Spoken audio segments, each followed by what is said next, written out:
O título da nossa campanha, vocês conseguem ver? No amor do Pai, vamos completar a missão. Que missão? Qual é a missão que Jesus nos deixou? Eu vou fazer um pouco diferente, não vou me debruçar em um texto apenas, mas selecionei 5 textos em que Jesus nos dá ordens, nos dá uma missão para nós cumprirmos. E eu quero passar com você nesses textos, para que nós juntos compreendamos a grandeza da missão que Jesus deixou para nós. Então, eu quero convidar você, são os textos finais dos evangelhos e o texto de Atos. Os textos estão aí projetados, então eu vou ler primeiramente todos os textos, você pode acompanhar a leitura, e depois, no decorrer da mensagem, eu vou pedindo para o Samuel ir colocando os textos aí para a gente acompanhar, tá? Então, primeiro é Mateus 28, 18 a 20. Jesus diz para nós o seguinte: Jesus se aproximou deles e disse: toda a autoridade no céu e na terra me foi dada. Portanto, vão e façam discípulos de todas as nações, batizando-os em nome do Pai, do Filho e do Espírito Santo. Ensinem esses novos discípulos a obedecerem a todas as ordens que eu lhes dei. E lembrem-se disto: estou sempre com vocês até o fim dos tempos. Marcos 16, 15 e 16. Jesus lhes disse: vão ao mundo inteiro e anunciem as boas novas a todos. Quem crer e for batizado será salvo, mas quem se recusar a crer será condenado. Lucas 24, 46 a 48, diz assim: e disse, sim, está escrito que o Cristo haveria de sofrer, morrer e ressuscitar no terceiro dia, e que a mensagem de arrependimento para o perdão dos pecados seria proclamada com a autoridade de seu nome a todas as nações, começando por Jerusalém. Atos 1:8 diz assim: vocês receberão poder quando o Espírito Santo descer sobre vocês, e serão minhas testemunhas em toda parte, em Jerusalém, em toda a Judeia, em Samaria e nos lugares mais distantes da terra. E por fim, João 20, 21, e depois do 30 e 31, Jesus disse: paz seja com vocês. Assim como o Pai me enviou, eu os envio. E aí João escreve: os discípulos viram Jesus fazer muitos outros sinais, além dos que se encontram registrados neste livro. Estes, porém, estão registrados para que vocês creiam que Jesus é o Cristo, o Filho de Deus, e para que, crendo nele, tenham vida pelo poder do seu nome. Amém? Oremos mais uma vez. Senhor Deus, ajude-nos a compreender, a entender a grandeza da missão que Jesus nos deixou. Essa oração que fazemos no nome de Jesus. Amém.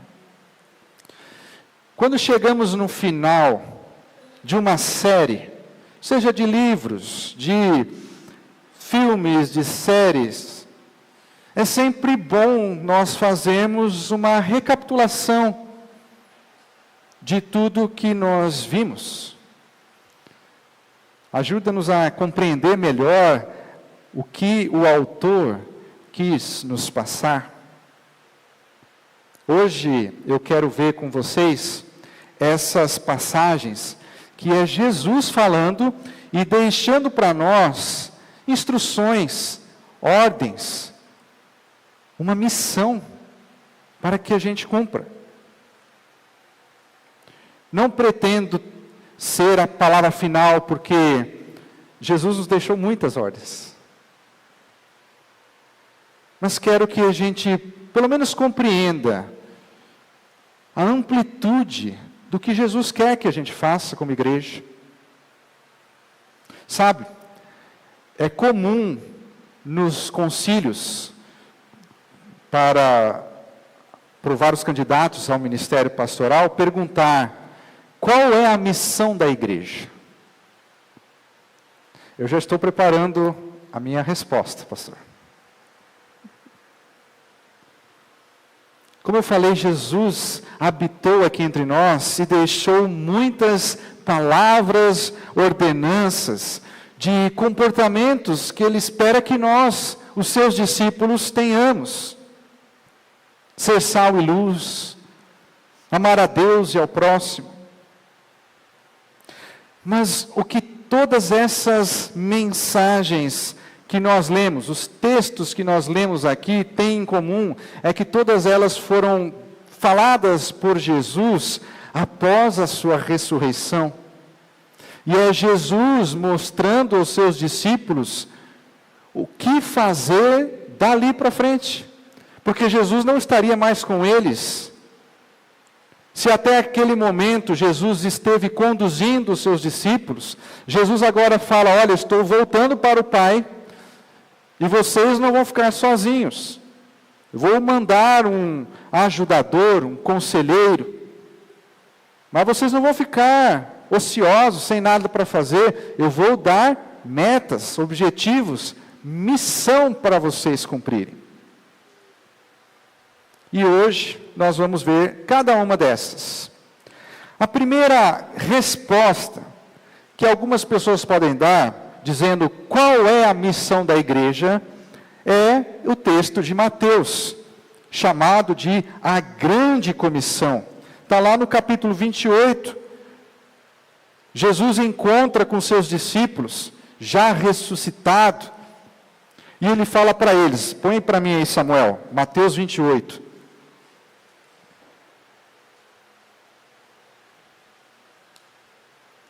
Ele começa dizendo: toda a autoridade me foi dada.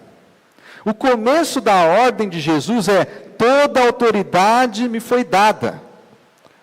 Um mundo confuso a respeito de autoridade, sendo pessoas que se dizem a autoridade, ou pessoas que rejeitam a autoridade. Jesus diz para os seus discípulos: eu tenho a autoridade, ela é minha. E Jesus fala isso para que a gente tenha segurança, tranquilidade e ousadia. Porque a palavra de Jesus, a autoridade é minha, ela está relacionada para que a gente tenha tranquilidade e a gente possa fazer algo respaldado. É o famoso costas quentes. Já ouviu essa expressão? Costa quente, costa larga? Esse aqui pode fazer qualquer coisa, porque esse tem costa larga. A autoridade não é nós, é Jesus.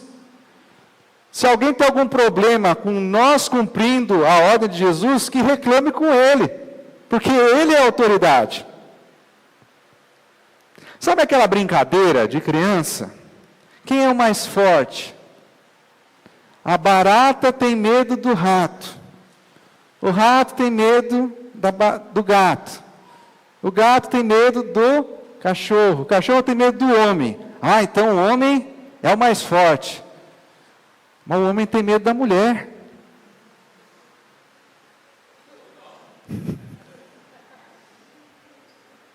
E a mulher tem medo da barata. O ser humano mais poderoso deste mundo um dia vai morrer. Pense aí, numa pessoa poderosíssima. Ele vai morrer um dia. A conclusão que a gente chega qual é? A morte é a coisa mais poderosa do mundo. Agora Jesus diz: a autoridade está nas minhas mãos. E Jesus acabou de ressuscitar.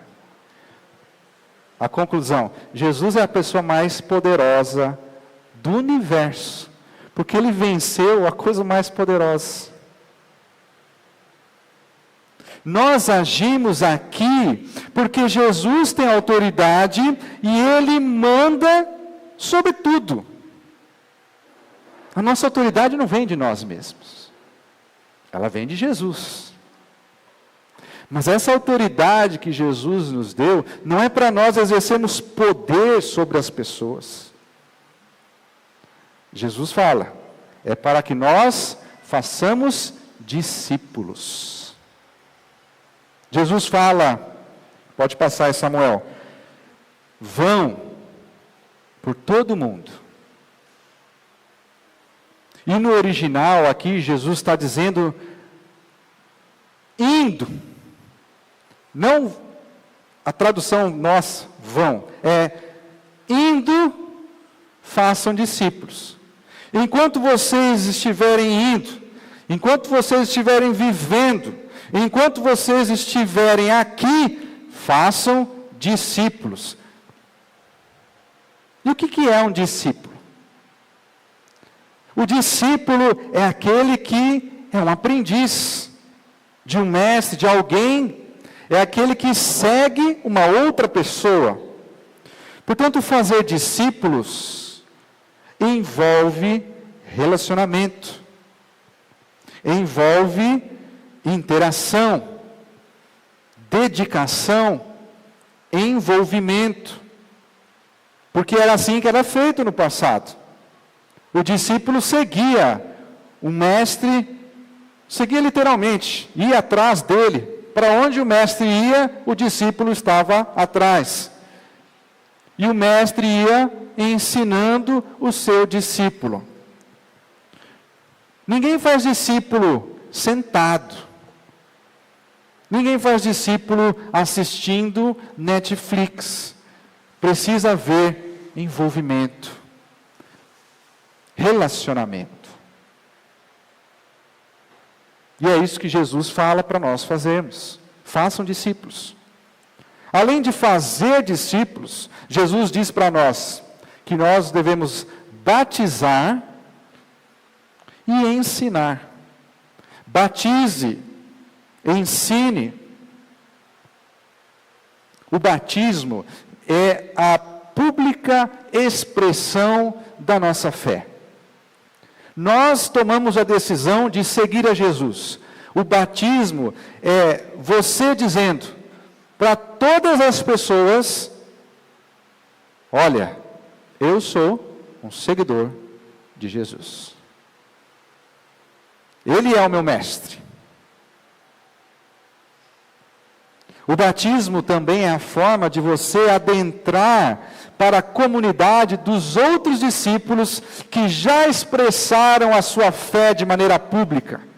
Todos nós que já fomos batizados, nós já dissemos, somos seguidores de Jesus. E todos aqueles que se batizarem, entram para esta comunidade de discípulos que expressam a sua fé em Jesus publicamente. E Jesus diz: ensinem tudo o que eu tenho ordenado para vocês. Pode passar aí, Samuel. Ensinem a obedecerem às minhas ordens. Isso é ser discípulo. É aprender o que Jesus tem a nos ensinar.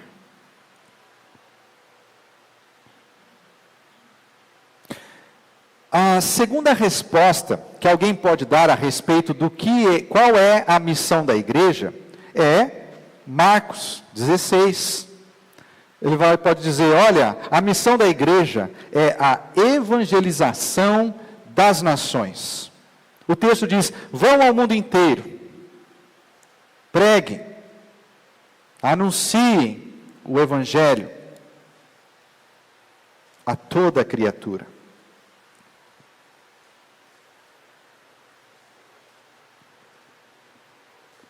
Evangelizar é isso. É daqui que vem essa expressão evangelizar. Evangelizar significa pregar, anunciar, dizer o evangelho. Com certeza você já ouviu essa frase: pregue o evangelho, se necessário, use palavras.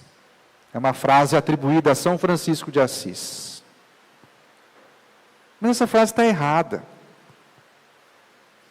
Porque nós precisamos dizer, nós precisamos anunciar, nós precisamos pregar a necessidade da palavra falada. Por quê? Paulo respondeu essa pergunta para nós lá em Romanos 10. Ele diz, todo aquele que invocar o nome do Senhor será salvo. Mas como invocarão se não crerem nele? Como crerão se não ouviram falar dele? Como ouvirão se ninguém lhes falar? Porque a fé vem pelo ouvir as boas novas de Jesus. Nós precisamos pregar, precisamos falar, porque é por meio da nossa pregação, por meio da nossa fala, que as pessoas ouvirão e o Espírito convencerá. Mas o que é evangelho? Nós temos que pregar o evangelho. O que é evangelho? Evangelho é uma palavra que significa boas novas, boas notícias. E qual é o evangelho que nós devemos pregar? Antigamente, na época de Jesus, os imperadores, os Césares, eles, quando chegavam numa região, eles faziam uma propaganda dizendo, olha, o Império Romano chegou. Como vocês são felizes, porque agora o Evangelho de César Augusto está entre vocês. Vocês agora têm paz, vocês agora têm prosperidade, graças ao Senhor e Filho de Deus, o Imperador César Augusto. E Marcos começa o seu evangelho, lá no capítulo 1, dizendo, este é o princípio do evangelho de Jesus Cristo, o Filho de Deus. Marcos já está mostrando para nós que existem vários evangelhos sendo pregados por aí, mas o evangelho verdadeiro, o evangelho que liberta, o evangelho que salva, é o evangelho de Jesus. Existem diversos evangelhos sendo pregados desde aquela época até hoje. Evangelhos que se propõem a resolver os problemas da humanidade. Você já ouviu aquela propaganda da Polishop? Está com problemas para fazer tal coisa? Seus problemas acabaram. E aí, enfiam um produto para a gente comprar. Evangelhos que o mundo prega. Qual o evangelho que nós estamos pregando? Que nós estamos anunciando? O evangelho de Jesus? O evangelho de Jesus, ele diz respeito a toda a vida que Jesus esteve aqui entre nós. Marcos, lá no que eu li para vocês, este é o princípio do Evangelho de Jesus. Então, o Evangelho de Jesus é todo o livro de Marcos. É toda a história de Jesus, é toda a vida dele. É tudo o que ele ensinou, é tudo aquilo que ele fez, é tudo aquilo que ele pregou. Isso traz implicações em toda a nossa vida, em toda a nossa experiência como seres humanos aqui.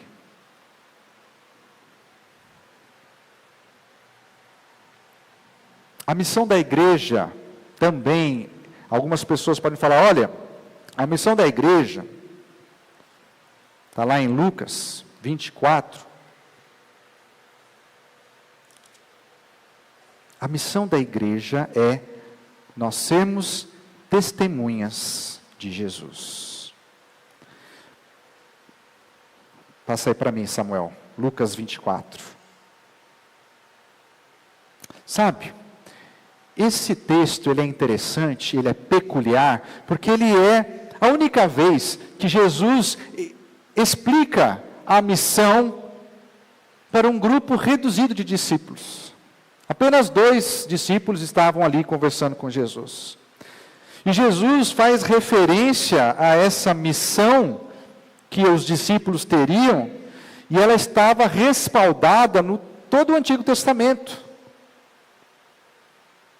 Jesus está dizendo, olha, a missão que vocês vão ter, ela veio desde o Antigo Testamento, Deus vem falando, isso não é algo estranho.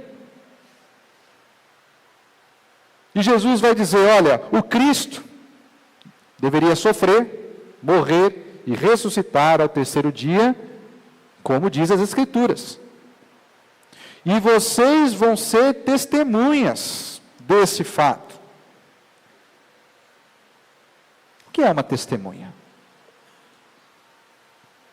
A testemunha é uma pessoa que presencia um fato, um acontecimento, e ao recontar esse fato, ao relatar aquilo, ela dá validade àquilo que ela está contando, confirmando que aquilo é verdade, aquilo realmente aconteceu. Os discípulos de Jesus deveriam testemunhar, ou estavam testemunhando, a história que eles presenciaram. E eles deveriam contar essa história para outras pessoas, dando validade e confirmando a sua veracidade. Qual era essa história? Capítulo 40, versículos 46 e 47. Que o Cristo sofreu e morreu, mas ressuscitou ao 3º dia, e que em seu nome há remissão, que significa perdão de pecados. Esta, meus irmãos, viria a ser a mensagem mais importante da igreja. Veja o que eu disse. A igreja precisa proclamar todo o Evangelho. Ou seja, falar sobre toda a vida de Jesus. Mas se o Evangelho tem um coração, um centro, é a morte e a ressurreição de Jesus. Porque esse é um evento muito importante para ser deixado em segundo plano. Lembra quando você estava na escola e você estudava história e o professor falava das datas que marcaram a história?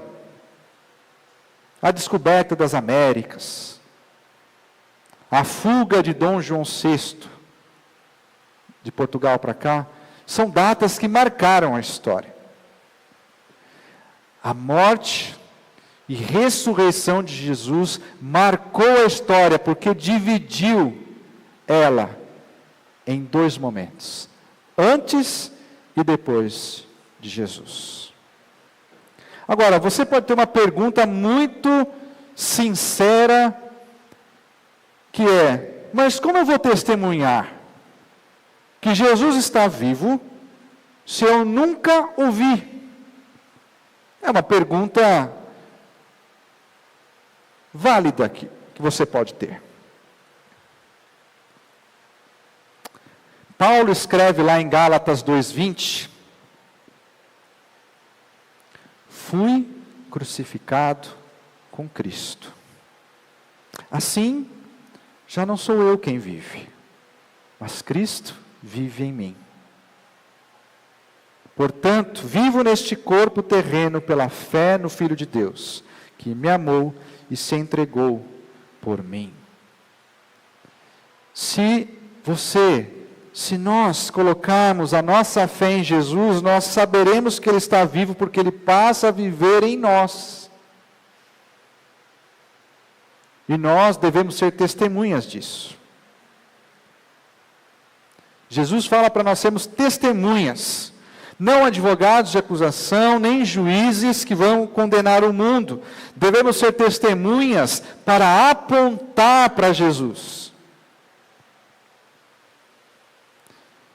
Até aqui, você pode estar pensando, nós podemos ver que essa missão que Jesus deu, ela é muito grandiosa.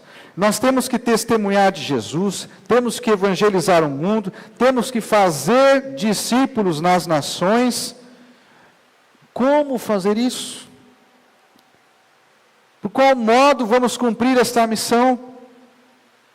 E aí, nós chegamos na quarta resposta que alguém pode dar a respeito da missão que Jesus nos deu, que está lá em Atos 1:8.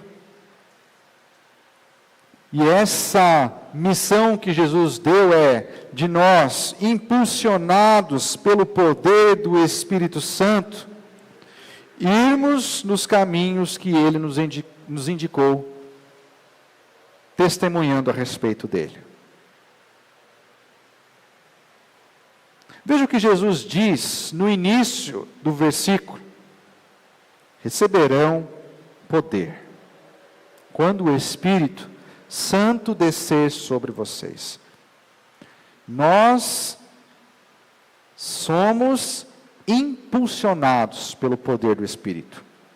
A missão que Jesus nos deixou é grandiosa.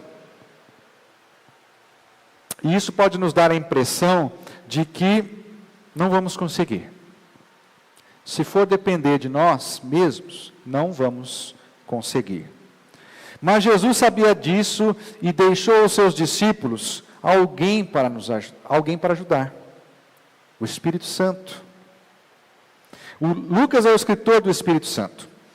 No Evangelho, no livro de Atos, nós vemos sempre ele escrevendo e fazendo referência, Jesus cheio do poder do Espírito. E no livro de Atos nós vemos o Espírito Santo conduzindo a igreja. Foi o Espírito Santo quem ressuscitou Jesus. Foi o Espírito Santo quem conduziu a igreja. No livro de Atos, cumprindo a promessa que Deus fez. O Espírito Santo, meus irmãos, é necessário porque, primeiro, ele cumpre a promessa de Deus, lá em Joel, que Deus fez, que ele derramaria o seu Espírito sobre toda a carne. Ele é necessário também porque é por meio do Espírito Santo que é realizado a regeneração, a transformação da nossa natureza humana. E é por meio do Espírito que nós recebemos poder. A igreja de Jesus recebe poder. Poder para pregar com ousadia. Poder para realizar sinais. Poder para testemunhar de Jesus e as pessoas serem convencidas. Nós hoje somos desafiados a receber esse mesmo poder que atuou no passado, atua em nós hoje. E Jesus fala: olha,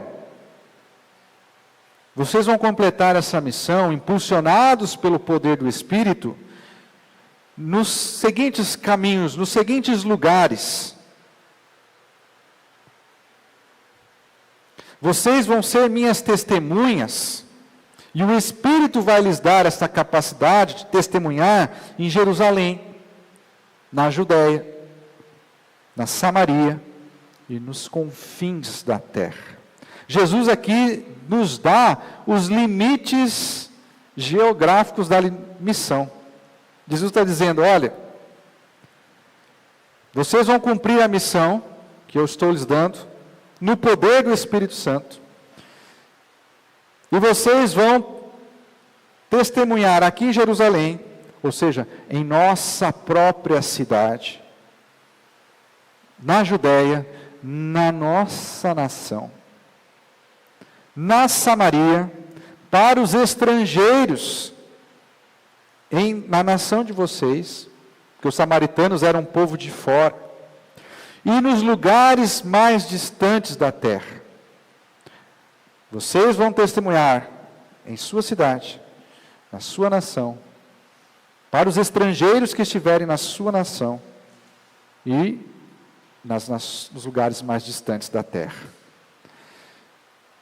Vejam que Jesus não diz que nós devemos testemunhar, falar dele em um lugar em detrimento do outro. Não, é ao mesmo tempo.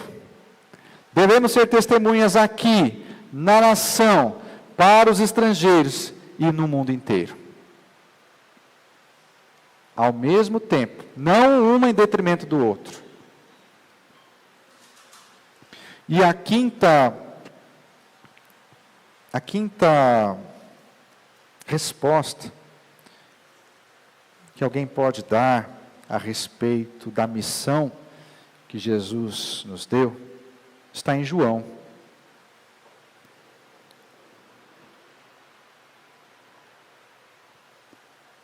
É o último, Samuel.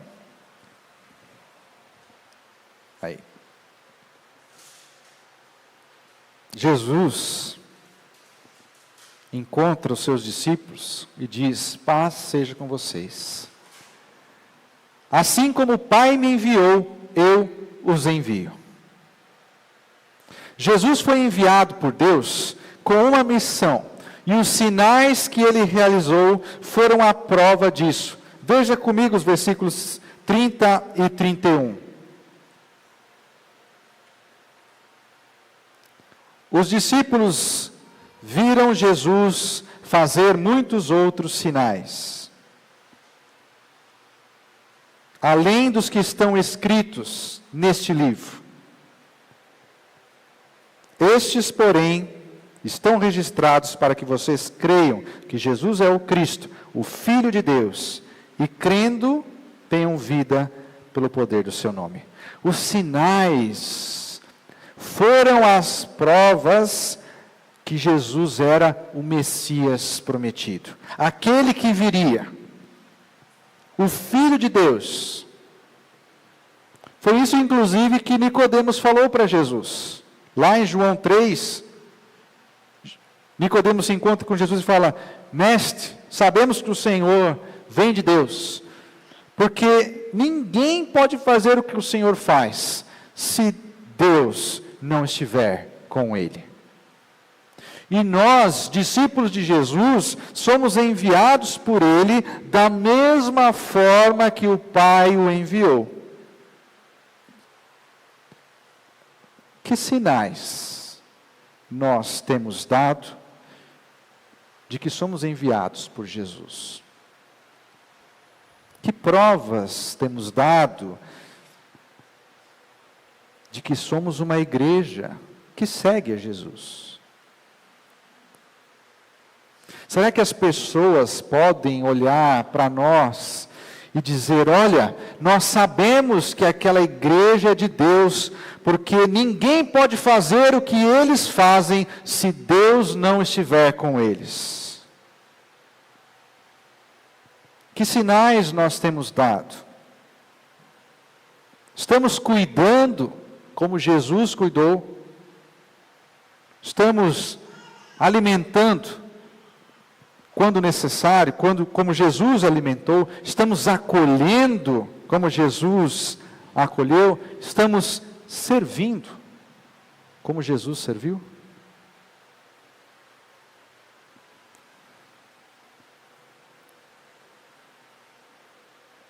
Ao chegar ao final destes textos,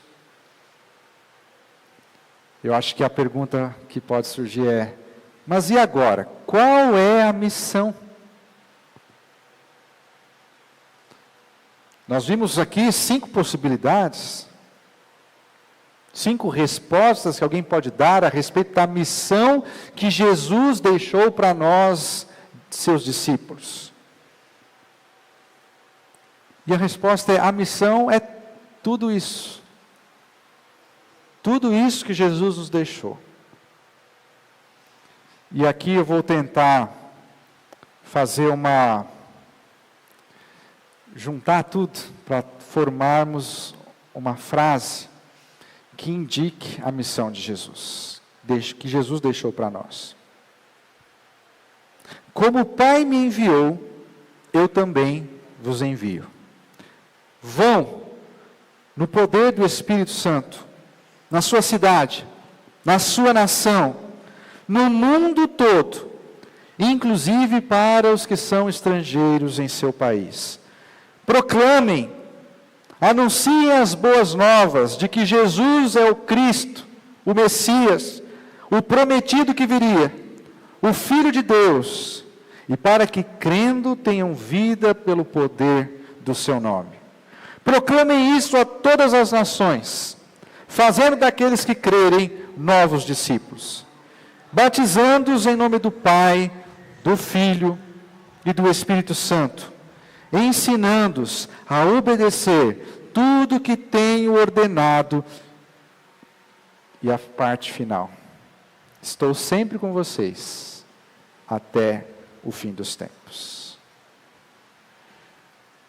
A missão que Jesus nos deixou é grandiosa, como vocês mesmos viram.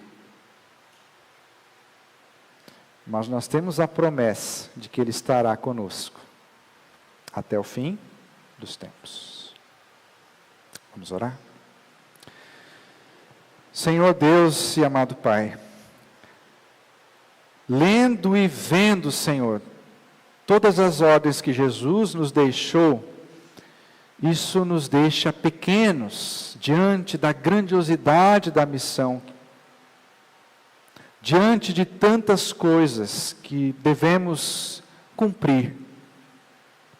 E nós, ó Pai, confessamos diante do Senhor que nós não conseguimos, somos fracos, precisamos da Tua ajuda, do poder do Teu Espírito Santo, para pregar, para anunciar, para testemunhar de Jesus, para fazer novos discípulos, para ensiná-los. Ó Deus, que o Senhor nos use para completarmos a missão que o Senhor nos deu. E façamos isso, ajudados pelo Teu Espírito, e com a certeza de que Jesus está conosco todos os dias, até a consumação dos séculos. Amém.